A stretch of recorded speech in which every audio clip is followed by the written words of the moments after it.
Y'all, it's your girl Chanel from Complex to Simplicity. Happy Wednesday. I hope that today was a great day. I'm trying to hang on to what little bit of August we have left. I'm excited because tomorrow is my last day at work before I go on vacation with my husband. Sorry, I'm chewing an Altoid. How about I do this? Sorry about that. So I'm going on vacation with the hubby, and I'm also excited because tomorrow I'm hanging out and celebrating one of my girlfriend's birthdays. And so I always look forward to having my girl time with my friends because it's not something we get to do all the time like we used to during our college days. So that should be pretty fun as well. So I'll be celebrating with two of my girlfriends for one of their birthdays. And so I did a vlog on Monday evening with regards to my overnight weekend family trip to Lancaster, Pennsylvania. And I briefly touched on this past Sunday's episode of Insecure. Now, I watch Insecure when each episode comes on. If I'm being honest, I probably may watch the episode twice or three times. I record it. And so I watched it again just now because I wanted some inspiration as to what to talk about tonight. And I figured that show would give me some kind of inspiration, which it did. And I wanted to kind of discuss this whole concept of open marriages and relationships. That was a big theme that occurred in this week's episode between Molly and Dro.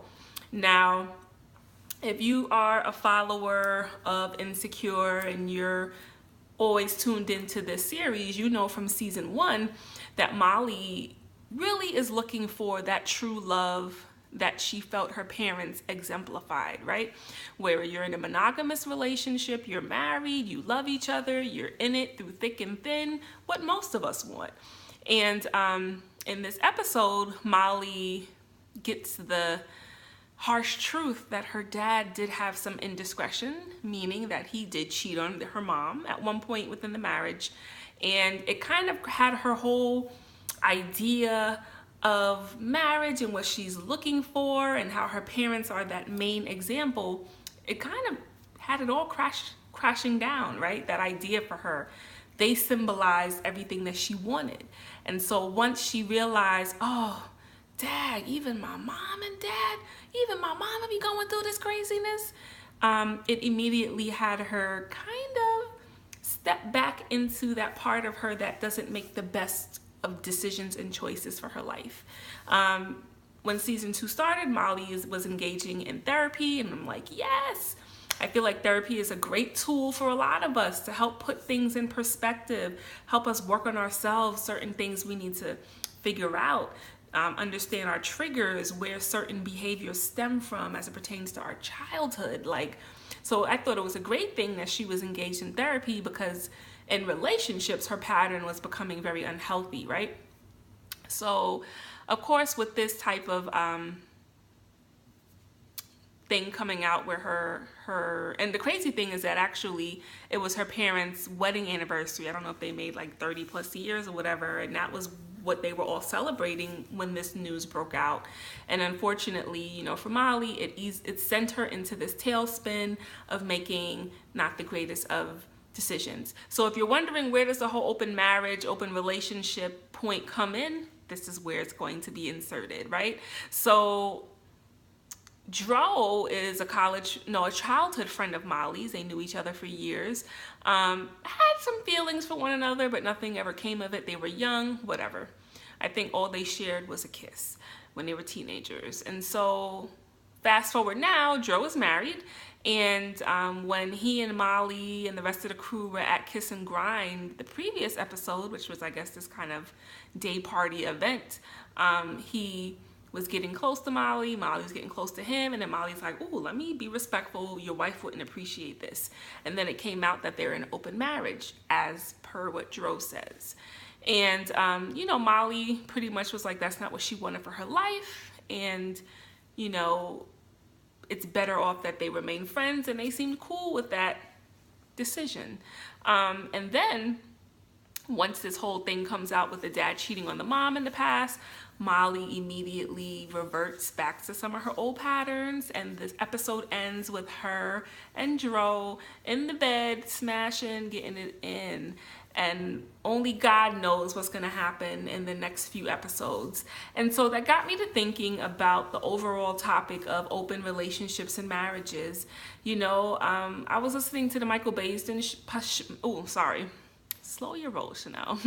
I was listening to the Michael Baisden Show podcast last week, and one of his topics were regarding open relationships and marriages. And you know, with the Michael Baisden Show, it's known for a lot of people calling in and giving their perspectives and opinions on his subject matter.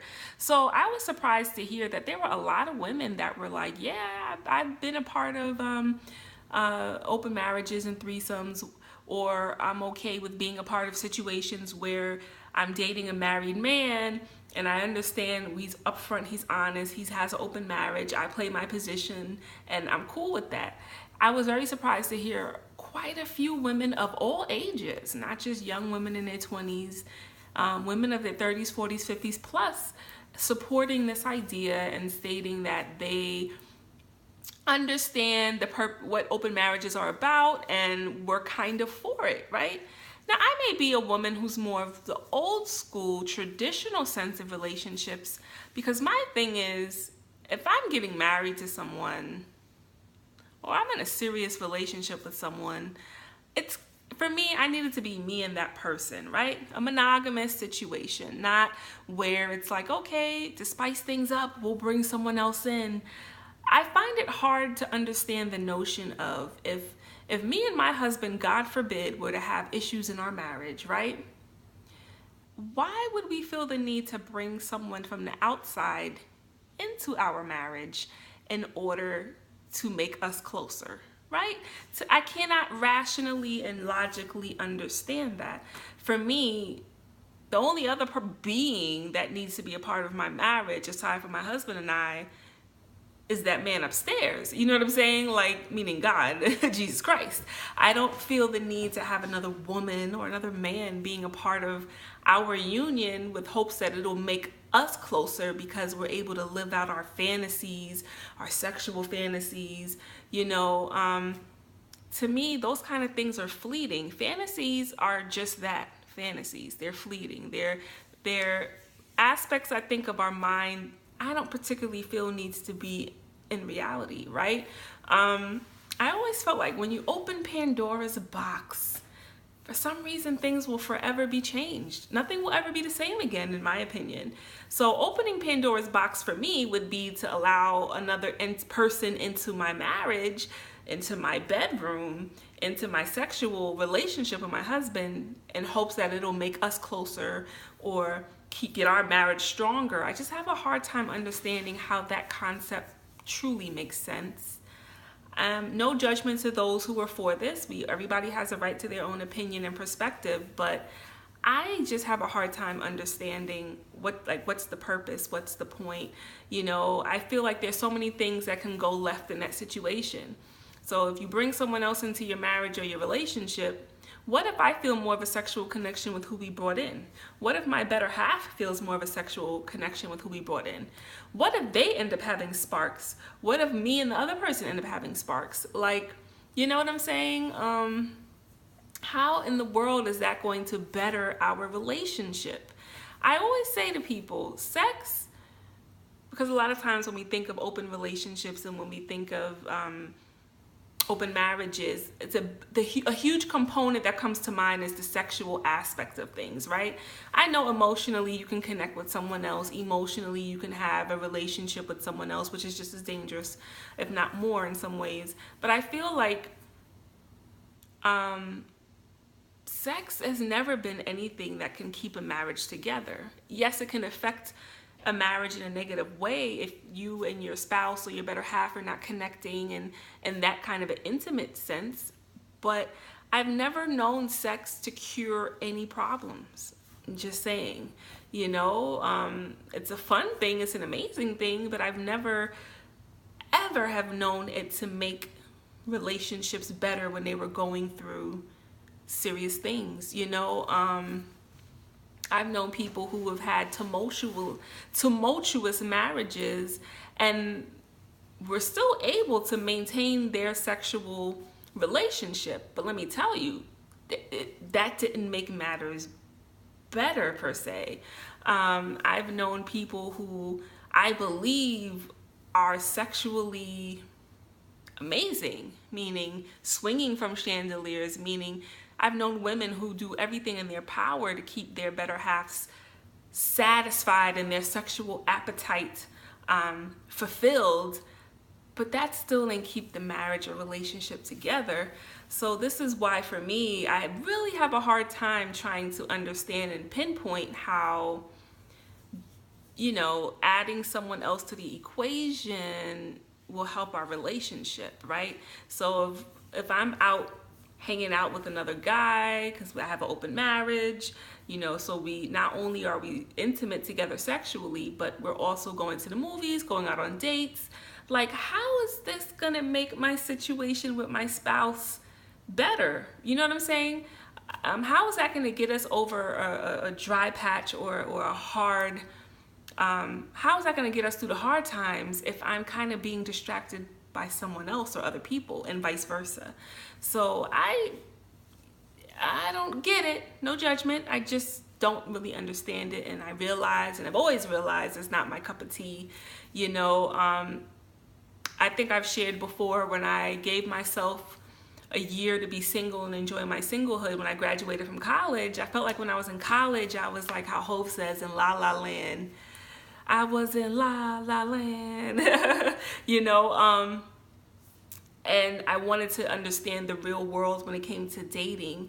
And so I've been liking and pining away for someone for a while throughout my college time, and it just nothing ever came of it. And so I said, Chanel, you're in the real world, you have a job, like, date and enjoy that part, because I didn't really date in college, you know what I'm saying? I had people that I liked, but we never dated. I should have dated more when I was in school. I mean, when I say date, like go out, hang out, get to know guys, that's not just in a friendship way. I didn't really give myself that opportunity. So by the time I graduated college, I was full on ready to have that dating experience.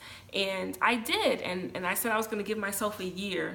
Let me tell you, 4 or 5 months into that bad boy, maybe 6 months, I was like, this is exhausting. I can't do this. I'd rather just be single until the right one comes along, you know, because I was like working crazy hours. This is when I first got down with the whole social work field, and which was draining, exhausting, and crazy in the beginning and throughout most of the time.